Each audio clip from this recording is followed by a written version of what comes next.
पिंपरी चिंचवडमध्ये लॉरेन्स बिश्नोई गँगच्या गुंडांनी गोळीबार केलाय। बिश्नोई गँगच्या शुभम लोणकरच्या शूटरनी फर्निचर मॉलवर गोळीबार केला। दुचाकीवरून आलेल्या या दोघांनी 6 गोळ्या झाडल्या। जीवे मारण्याची धमकी सोशल मीडियाच्या माध्यमातून दिली।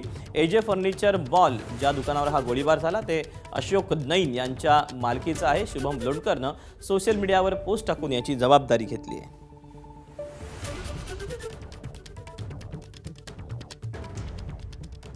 साधारणतः रात्री 9:20 दरम्यान एजे फर्निचर मॉलच्या समोर त्या ठिकाणी 2 अज्ञात व्यक्ती 2 व्हीलरवरून आले आणि त्यांनी एजे फर्निचर मॉलच्या नावाच्या दिशेने नेमप्लेटच्या दिशेने वरच्या दिशेने त्या ठिकाणी 5 ते 6 राऊंड फायर केलेले आहेत आणि पुढील दिशेने निघून गेलेले आहेत। जशी घटना कळल्यानंतर त्या ठिकाणी क्राईम ब्रांच आणि झोनचे सर्व अधिकारी स्टाफ या ठिकाणी उपस्थित होऊन त्यांनी तपासाला सुरुवात केली। त्याचबरोबर त्या ठिकाणी वरिष्ठ अधिकाऱ्यांनी सुद्धा भेटी देऊन त्या ठिकाणी मार्गदर्शन केलेले आहे। पिंपरी चिंचवडच्या पुनावळे भागात शुक्रवारच्या रात्री गोळीबार झालाय।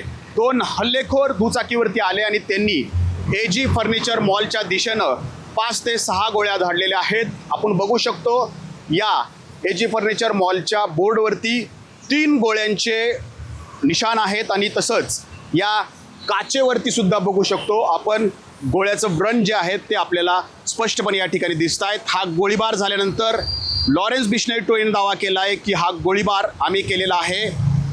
आरजू बिश्नोई आणि शुभम लोणकर यांच्या नावानं एक फेसबुक पोस्ट व्हायरल झालेली आहे, एक ऑडिओ क्लिप सुद्धा व्हायरल झालेली आहे आणि त्यामध्ये एजी फर्निचर मॉलचे अशोक नैन हे MD ड्रग्समध्ये त्यांचा हात असल्याचं आणि हवालामध्ये ते सुद्धा कारभार करत असल्याचं म्हटलेलं आहे आणि त्यांनी MD ड्रग्स आणि हवालामधून आपला हात काढून घ्यावा आणि ते जे काही उद्योग करतायत ते बंद करावेत, अन्यथा आता केवळ मॉलच्या दिशेनं गोळीबार झालाय, उद्या आम्ही थेट डोक्यामध्ये गोळ्या घालू असा इशारा या फेसबुक पोस्टद्वारे देण्यात आलेला आहे।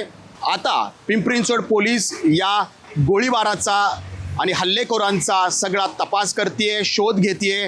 खरंच जर लॉरेन्स बिश्नोई टोळीचा यामध्ये हात असेल तर पिंपरी चिंचवड पोलिसांच्या समोर या टोळीचा पर्दाफाश करण्याचं मोठं आव्हान असणार आहे।